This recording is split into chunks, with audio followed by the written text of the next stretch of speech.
The school bully beat me up so bad I ended up in a wheelchair. And my mom, she's this hotshot lawyer, and she became his defense attorney in court. She twisted everything around and got him off completely. The kid who nearly killed me walked away free. Why? Because his dad paid for her college years ago. When I called her out on it, she didn't even flinch. Everyone's equal under the law. Carl, I can't throw away my professional ethics just because you're the victim. Jay just lost his temper. I couldn't let his whole life get destroyed. I watched that monster walk out of the courthouse like nothing happened, and I just laughed. I pulled out the papers I'd already drawn up to disown her and threw them right in her face. Since you're so ethical and so big on paying back favors, I said, I hope you're ready to defend what's left of your own pathetic life. Mom didn't even look at the papers. To her, I was just a dramatic teenager throwing a fit. Carl, are you done making a scene? He picked up the papers, crushed them without reading a word, and tossed them in the nearest trash can. Mr. Grant's throwing a thank you dinner at the Grandview tonight. You're coming. Jay will be there. He can apologize and we can all move on. I couldn't believe what I was hearing. Move on. I was stuck in a wheelchair. The guy who put me here just got away with it, and he wanted me to go to his celebration dinner. I'm not going. The words came out cold and flat. I turned my wheelchair to leave, Mom's voice sharp with anger. Carl, can you stop being so petty? The Grants don't have money. This dinner is costing Mr. Grant half his monthly paycheck. If you don't show up,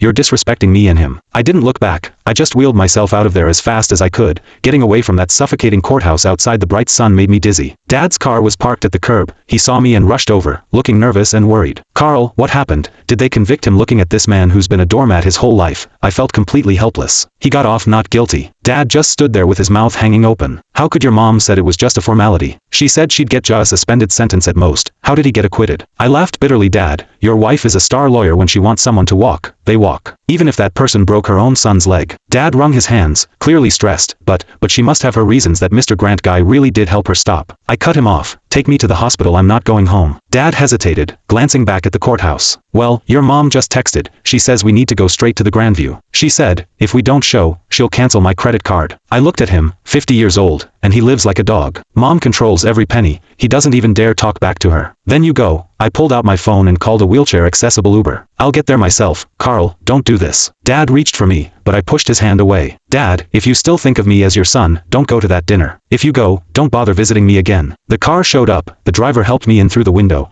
I saw Dad standing on the sidewalk, torn. Finally he sighed, turned around and got in his car. He drove toward the Grandview. I closed my eyes and the tears finally came. This was my family, a mom with some twisted hero complex and a weak, spineless dad, and me. I was the throwaway kid at the hospital. As soon as I got settled, my phone started blowing up. Jay had posted a bunch of photos on social media. In the pictures, he's holding champagne, looking smug as hell. My mom sat at the head of the table smiling like everything was perfect. The caption, thanks Aunt Susan. Justice might be slow, but it always wins. Cheers, justice. Click the link in my bio to get the full story for free.